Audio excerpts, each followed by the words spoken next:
Hey, welcome back. This is Math, Chapter 3, Problem-Solving Investigation. Look for a pattern. We start with a quick check from the previous lesson. Get your math notebook out, pause the computer, work out these multiplication problems, show all of your work, save your questions for the group. Check your answers here. Press play when you're ready to continue. Essential question: how can estimating be helpful? What will we learn today?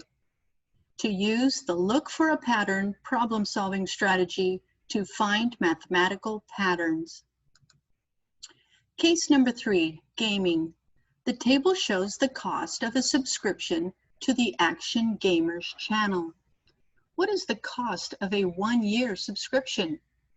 Action Gamers channel, number of months, 2 months, total cost $15.90, 3 months, $23.85, 4 months, $31.80. What am I being asked to find? What is the cost of a 1-year subscription? My plan, I plan to divide the total cost by the number of months in order to find the unit rate. I will then multiply the unit rate times 12 to discover the cost of a 1-year subscription. Remember that there are 12 months in 1 year. Here's my math. I did the multiplication.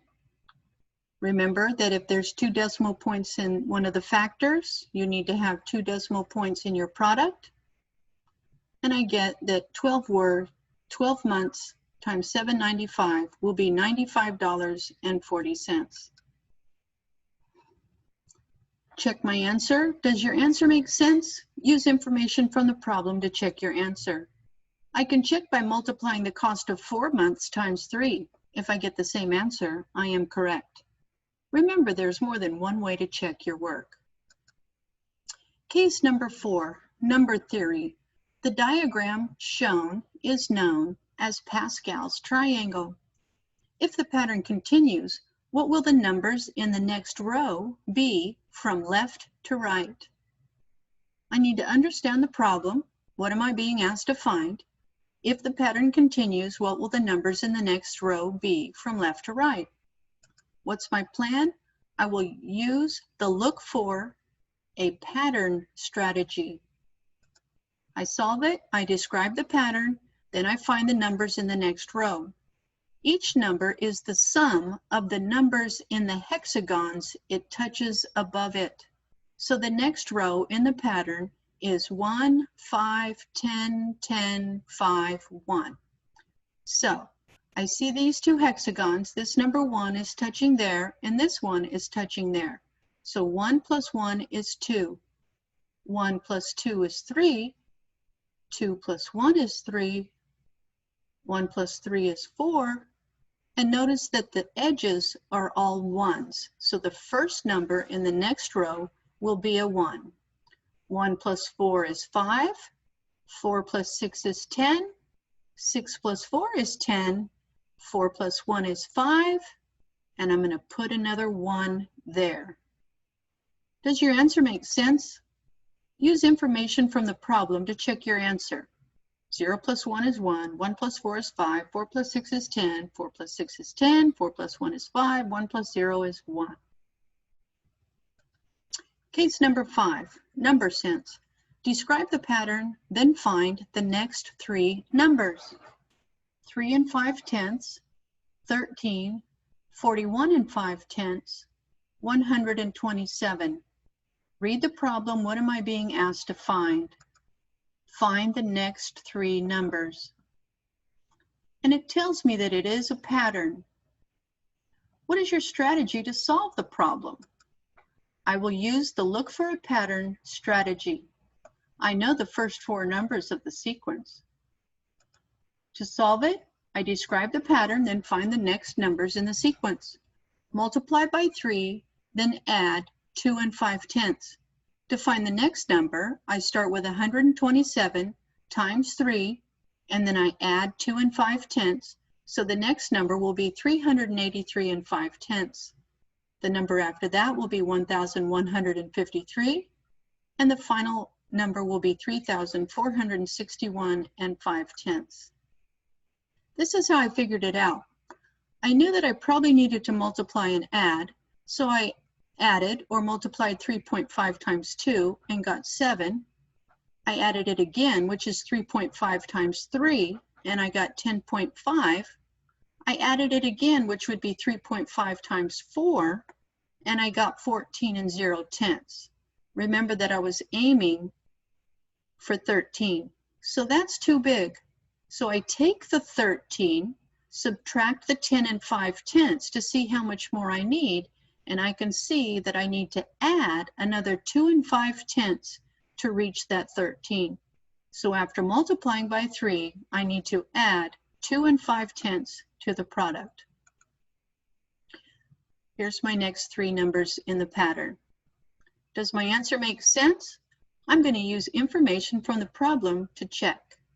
127 times 3 plus 2 and 5/10 is 383 and 5/10. 383 and 5/10 times 3 plus 2 and 5/10 is 1,153.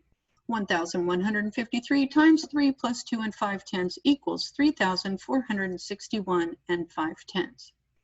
Don't be afraid to do all the math. Case number 6, games. Claudio wants to buy a new game system. A certain store sells the system for $235.99 and the games for $45.99 each. He bought 1 system and 3 games. If Claudio used a $400 gift card, how much will be left on the card? I need to understand the problem, read the problem carefully. What am I being asked to find? If Claudio used a $400 gift card, how much will be left on the card? I need to find the total cost of a system and 3 games. I know the cost of a gaming system and games. What is my plan? I will use the solve a simpler problem strategy. To solve it, I find the cost of 3 games, then add the cost of the system. Instead of multiplying $45.99 by 3, multiply 46. They round it up. 46 by 3, then add $240. Subtract 4 cents from the sum to get the total, or you can multiply the exact numbers. If you'd like, 45 and 99/100 times 3. This is a little shortcut. They rounded off to 46, multiplied by 3, and because there was 4 cents extra, they added that back on. That's a little confusing. I think I would stick to multiplying $45.99 by 3. So the total cost of a system and 3 games is $373.96. To find the amount left on the gift card, subtract 374 from 400. So notice I rounded up by 4 cents. 374 from 400, and then I'm going to add that 4 cents back on. So the amount left on the gift card will be $26.04. Make sure to show all your work in the notebook when you work your problems out. Checking. Use information from the problem to check my answer. 46 times 3 is 138. 138 plus the price of the system is $374. I had $400. I subtract and find that there's $26.04 left on the gift card. Check. That's all for now.